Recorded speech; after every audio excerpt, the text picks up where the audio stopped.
Welcome, adventurers. The five of you have returned after a long 3-week journey. You're from a city called Ambervain. You've been there for a while, whether it's been your whole life, or perhaps you are a transplant that moved there a few months ago. The five of you are heroes of the city. You've adventured together many times and are turned to quite often to help resolve issues that occur. Our most recent issue was the theft of an artifact called the Sphere of Emotions. You were able to retrieve that, and you were able to travel north to lock it into a vault. You did so successfully, and after being away from home for approximately 3 weeks, you are now at the city's edge. It's early morning, the mist from the Ambervain River is beginning to rise, and as you walk through, you can start to feel some of the humidity of the grass below your feet. Now, as you enter the city, perhaps you've been gone for a long time, so perhaps you're looking forward to something. Maybe it is sleeping in your own bed, taking a nap. Perhaps you are excited to get some fresh pastries from Elaine the baker. She makes a very good peach cobbler and pineapple pie. Maybe you're just looking forward to a mug of some type of ale from the Golden Sturge Inn. Whatever it is, the return trip to Ambervain is always interesting. Ambervain lies on kind of like a fault line of unpredictability and chaos. There are times when entire buildings will disappear and new ones will take its place. There will be a few homes on a corner of a street at one point, and the next day there's a school there, or there's nothing there. Monsters will appear and disappear. Strange things happen in this city, but again, you're heroes, and it's become a town that you've known and loved. So as you enter and cross over the bridge, crossing the Ambervain River and into the city, you take a turn to walk towards the town square. And for those of you not familiar, the town square is where the kids will go and play. There's swings in a park. There's benches where the elderly will sit and make fun of kids that are playing in the park. There are others that'll sit and feed the strange birds and baby owlbears and things like that that'll just flutter down and look and things like that. The entire park is surrounded by businesses and buildings. It's the heart and center of Ambervain. However, this time, as you come and you turn around, you hear a vibrating sound of and as you come around and turn the corner, you see this. Out of the center of the park, erupting from the heart of your city, is this 5-sided monolith. And it is just glowing with this abundant energy, with just waves, almost like you can see like the heat of the day where it's just like wavy. You just see these waves of energy flowing off of it. As you look about, you see a few of the townsfolk, in fact 4 or 5 of them, that are laying on their side in front of the monolith, probably about 10 feet back from it. But there is one individual that is still standing. Well, sort of. She's on her knees. And you see the back of her. You recognize her as Elaine the baker. And she's just sitting there waving back and forth. And then she slumps over onto the ground.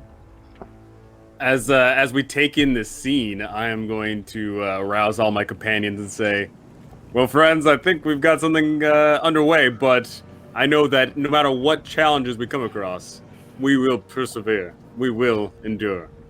And I will give all of you 6 temporary HP. Hell yeah. Oh, that's nice. Nice. Very good. Sick. I'm going to just run towards the woman, towards Elaine, Okay. and see if I can help her. All right. Everyone else, well, Well, probably Chase scored because he can't beat me to the woman. it's a foot race to the woman. I get it. Okay. Clank will run up. Clank will run up and say, "Ah! Don't steal pastries, Clank."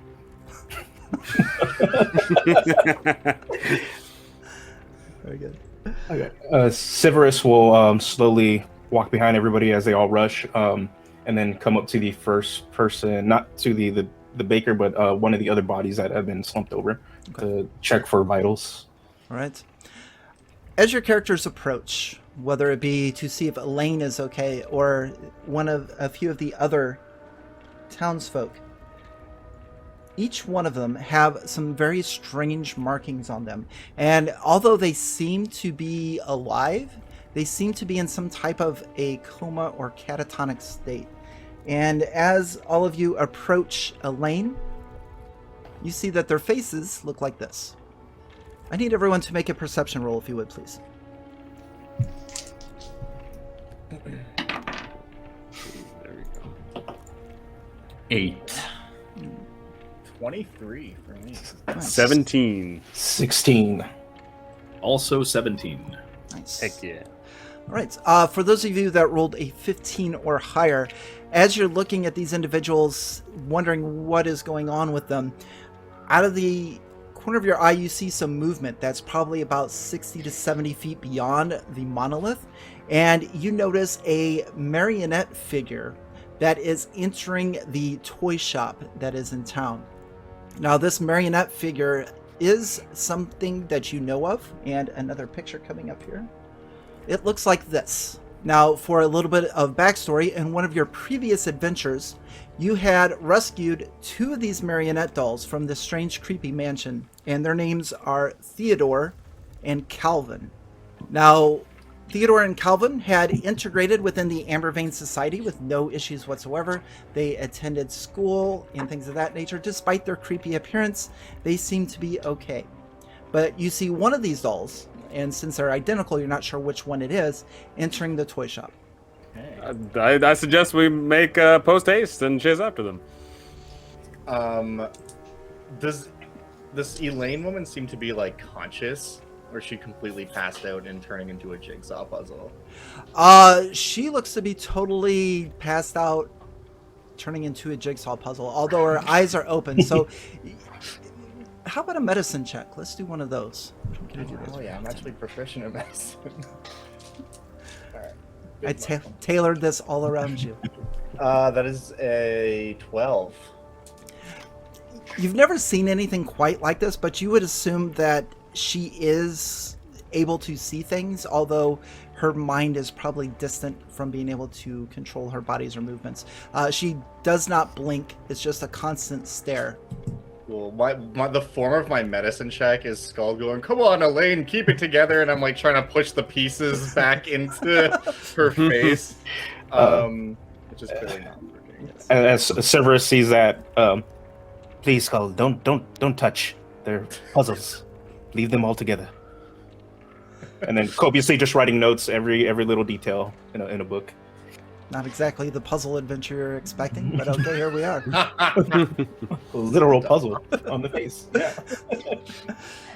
For those of you still around the monolith attending to these folks, you feel a type of almost like someone is taking their nails and digging them into your skin, and you start to notice lines being drawn in as if in puzzle-like shapes. Oh no, I don't like that. Dork just put some distance between him and the monolith. Okay. Yeah, I'm gonna follow suit. Can I also pick up Elaine and take her with us? Sure. Cool. I'm gonna pick her up. Okay. And also get some distance here. All right. Are we headed towards the toy shop, or is there other areas that you would like to? To the toy shop. Yeah, toy shop. I'm just going wherever these guys are. All right. So with Elaine in tow, I imagine Skull just picks her up, and you all head towards the toy shop where you've seen the marionette doll enter. As you go into this toy shop, there's that familiar ring as you open a door, and the bell jings, the mom and pa type shops where to alert someone to alert them that someone is there. You enter and you see just this disarray of toys inside. And to the left, you're seeing all types of outdoor things. You're seeing chalks and bats and hula hoops and jacks and things of that nature. To your right, you're seeing all types of games. There's stacks of Magic the Gathering cards, and there's an old red box set of Dungeons and Dragons, and there's chessboards and checkers and stuff like that. There's also a stack of dolls as well. There's a bunch of different ones which would provide Could be a little bit of a good hiding place. You never know. But in the center of this room is the toy maker. He's got his desk out in total disarray. There's all kinds of paints and brushes and things of that nature that are laid out on the top of his desk. And he is face down with his balding head facing towards you, just straight into the desk. And he has an outreached arm with a fist, as if he's gripping or grasping something in his hand. Now behind him is a bookshelf that is set into the wall, and you hear a rattling sound like the clanking of metal moving back and forth, and it is starting to get louder. I'll go to see if there's anything in the man's hand. Yes, it does appear that he has something grasped in there. Can I try and pry it out? Yes, you can. Now, as you start to pry his fingers apart, they are stiff and crunchy, so like you peel the pinky back and just hear like the snapping of bones. It's and just hear crack, crack, crack, crack. But you are able to open his palm up and retrieve the object, which is a chess piece. This is a white bishop. And looking at this chess piece, it's not one that you could set on a board, because on the very bottom in a square formation is like a peg, almost like this could be inserted into something.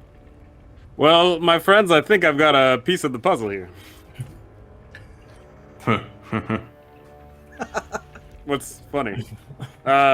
Whatever. What's the rattling thing? I'm not sure. Who's Just approach- the brave one that's gonna check it out? I'm gonna approach the rattling sound. Give me a perception check, please. That's a 12.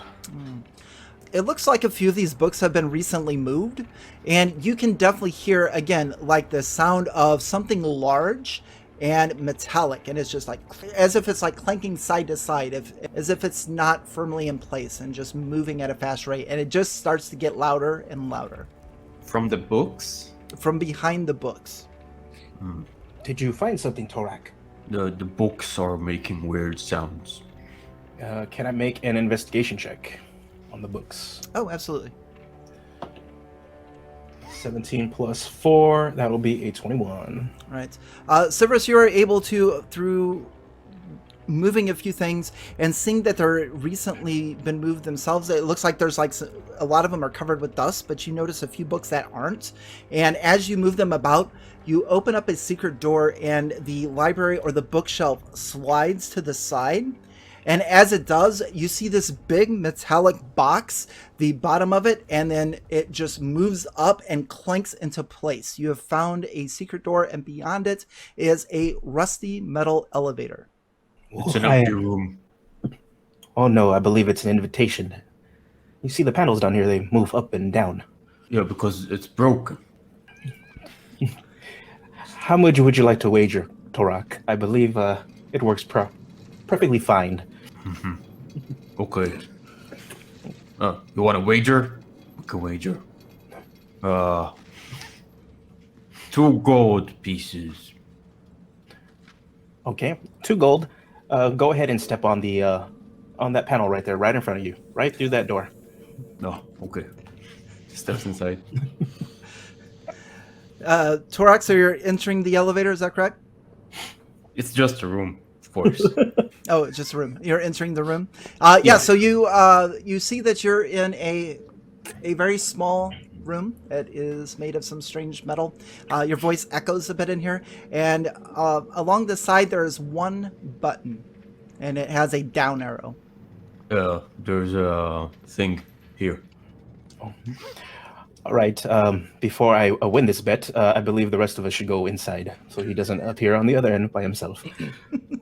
And I'll walk through and stand right next to him. All right. So Severus and Torak are on the elevator, or in Torak's opinion, the room. What would everyone else like to do? You all want to watch these chumps go down? I'll set the lady down and just say, okay, you stay here, pie lady. We'll be back. And I'll go get in the elevator also. All right. Which I imagine, like, me and Torak are just kind of like cramped into the back of it now. Like, It actually looks Clank. like it could hold up to probably about 10 individuals. oh, awesome. Okay, so it's Yeah. not like a 5x5 Yeah. little box. It's okay.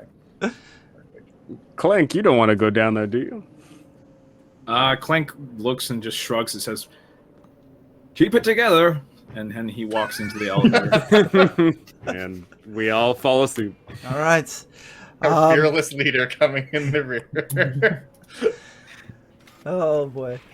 All right. I'm the more like a manager. Very nice. All right. So with the 5 of you now on the elevator looking out, Torak hitting the button. Should I hit it? Yes, please. Press- I take out my axe. Pressing the button, the elevator seems to like lock in place, and it gives it just shifts a little bit, and then it begins going down. So you're from eye level, you're watching as you see the toy maker's shop that is in front of you, and then you just it's gone, and then only thing left is darkness as you go down this elevator shaft, and it seems to be going at a fairly good pace or fairly good rate because it's kind of clanging off of the sides of the shaft a few times, making a very loud sound. Who has dark vision and who does not? Does Clank do Kinkus? Do they have dark vision? No, they do not. All right, no dark vision for Clank. What about Torak? Does Torak have dark vision? Torak has 120 feet of dark vision. All right. So, and what about Severus? Actually, I do because I'm playing the Draco Blood version of the Dragonborn, so they come with dark vision. Very nice. Scald? Dark vision? Genasi do not get dark vision. Okay. Unless they're fire Genasi. Very nice. And what about Bonswan? I can't see anything. So I'm gonna slap. Who am I gonna slap? I'm gonna pat Torak's back, and a light's going to generate off of it. What have we done? What have we done? Very nice. All right. You continue downwards. You feel this elevator starting to pick up speed and just ching, ching, ching, bouncing you back and forth. Almost, I mean, a few of you may have to catch your balance a few times. If those of you that have characters that get motion sickness, that might be starting to kick in. But the elevator continues to go down at a fast rate. You can just feel the forces of it. And then you get to a point where it feels like the bottom of the elevator is no longer there. Almost like you're free falling at this incredible speed. And with that, the darkness continues, and even those with dark vision, your sight becomes limited, and now all you see is black. And with that, the 5 of you lose conscience for just a bit. And I need everyone to make me a straight Constitution roll, if you would please, with modifiers. Just roll. Just, yep, straight con roll.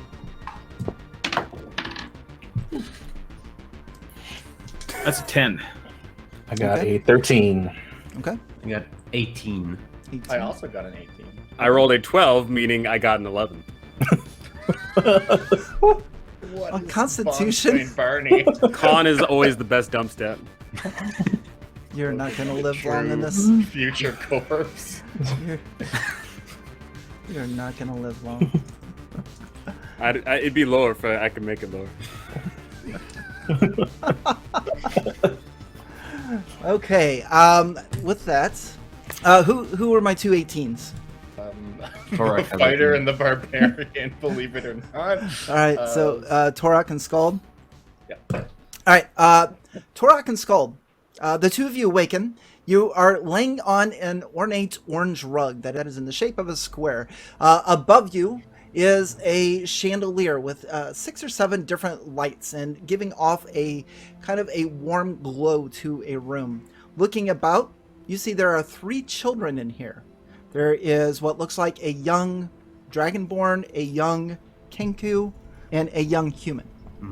Directly across from each of you is a kid. So Torak in front of you is what looks like the equivalent of a 10-year-old water genasi. Skald in front of you is what looks like the equivalent of a 10-year-old half-orc. Who are you? I just narrow my eyes. I'm like, Wait a sec. Look around. I don't know if Scald's smart enough to understand what's happening. Unfortunately, it's the two dumbest members of the party that made their save. Then you, the elevator is broken. Orak? What? How do you know my name? It's me, Scald. What do you... You're a child. I've been called that quite often, yes. No, like, literally a child. This is something, I don't know if I can do this or not. Well, I use shape water, because I have that as a cantrip, as a water gymnastic, to, like, pull water out of my water skin and freeze it to make, like, a mirror. You can do that, but there's also a mirror as you look about the room to the south, and I will ping that over here. You can make your own mirror, which would be absolutely amazing. I mean, yeah, sure, we'll just roll with that. I don't even see it. Or you could use the mirror that is provided for you by the Dungeon Master at no extra cost and is included in your beginner's pack. It's a cantrip, it's fine. I could see him maybe making the mirror, be hey, like, check this out, and then, like, oh, there's a mirror over there. Yeah, and then he's just already looking in the other mirror, like... So I guess Thorax sees himself as a child? Mm-hmm.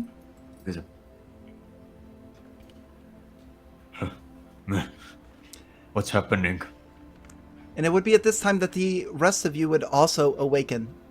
Oh, my beauty sleep is so good. I just immediately look at Severus, expecting him to understand what's happening, and be like, Severus, what's going on? We all seem to have reverted to children. You owe me 2 gold. Severus gets up, still feeling queasy from the ride. Not sure if he's gonna throw up acid or actual vomit. He says, "Let me catch my breath. The 2 gold that I'm old, I won. If we survive this, please just spend it on medicine. My stomach's a bit queasy." And then he looks around, and then he sees children. Yes. Oh, children, delightful. Okay. A dragon ate my house. Clank is just kind of looking at himself and like just kind of hopping around. This is great. We just added a few years to our adventuring career. Oh no, it is not children. Okay, well, and then I'll run up to the mirror, and oh, I'm a child. Okay, well, This is not good. Maybe if we go back into the elevator, we'll age up. I'm not really sure what's happening. Well, what I'm concerned about is if our kids, do we still have our abilities? Maybe you should try it out. Yeah. I take my axe and I attack the sofa. You can do so. Yes, so all of your items are kind of scaled down towards you, and you still have your same abilities. It's just the fact that now you look like the equivalent of the 10-year-old of your 10-year-old self. And so with that, I would like to take a quick moment and first welcome everybody to our one-shot puzzle adventure. I appreciate our adventurers that are partaking with this today. So what we're going to do is we're going to play a game that is going to feature a few puzzle ideas that you're going to see on the channel in the near future. And with me, I have fellow YouTubers that are playing characters, and I'd like to introduce each one of them. So when I do so, please introduce yourself, your YouTube channel, and tell us the character that you are playing. And if you feel so inclined, what do they look like in their 10-year-old selves? So first up, we have No Fun Allowed. How's it going? No Fun Allowed. Find me on YouTube. I do module guides and cover other tabletop role-playing games. I am playing Bonswan Barney, who used to be a rugged sailor, debonair, but now is a cute little 10-year-old who is relying on his friends to get the job done for him. And also with us is Dungeoneers Pack. Hello, I am Josh. I'm Dungeoneers Pack on YouTube. My content is mainly focused on player-focused discussions and character guides with the RP bent. I am currently playing Severus, the Dragonborn Undead Warlock. Before turning into a child, he black Dragonborn with a nice hardy horn that is probably now shrunk, and he's wearing a mix of crimson and black robes that have like a gold trim on it. Caleb from the Blandco channel. Hello, I am Caleb from the Blandco channel, and my channel is mainly making D&D stuff out of garbage. But today I'm going to be playing Clank the Kenku, who was kind of like actually a little bit of a taller Kenku before, but now as a child Kenku, he's sort of a gangly, scrawny fledgling with wide eyes and kind of feathers in disarray as he's upset about this whole thing. We have Aviad from Beyond the Screen. All right, hi, I'm Aviad from Beyond the Screen, and most of my videos are world building and GM tips. I'll be playing Torak, who is a half-orc, and he was quite big, fully armored, but now his big tusks have shrunk down and they're just barely jutting out of his face. Nice. And Josiah from Dungeon Dad. Hello, I am Josiah, also known as Dungeon Dad on YouTube. Dungeon Dad is my YouTube channel where I talk about D&D monsters primarily, focused around taking old school monsters that didn't make the cut to 5th edition and converting them to 5th edition, along with plot hooks and all that good stuff. I am playing Skald, the water genasi, who has a parent of water genasi heritage and a parent of fire genasi heritage. He's a barbarian. So he's pretty cool and cheery and generally a pretty happy, positive guy, but, you know, sometimes he tends to boil over, as it were. I have that classic, like, water genasi, like, bluish-green skin, but with somewhat, like, violet hair.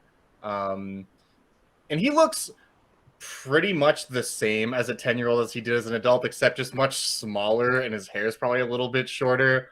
But he's just, like, pretty much still all smiles about the situation, like hasn't really considered the drawbacks of the circumstance. You know, he had a pretty fun childhood, so he's just smiling, looking around, maybe thinking about playing some, I don't know, hopscotch. What do 10-year-olds do in medieval fantasy? Playing a good old-fashioned game of wheel and stick, maybe. You guys mess with wheel and stick. Like... Very nice. Rug ball. There you go. So that is going to wrap it up in our introduction adventure. So be sure to check out our next one. Part 2 is going to be coming up, where we're actually going to dig into some puzzles, not just the pieces falling off of faces of the residents of Ambervain. And we have a lot in store. So be sure to check it out, and we'll see you next time.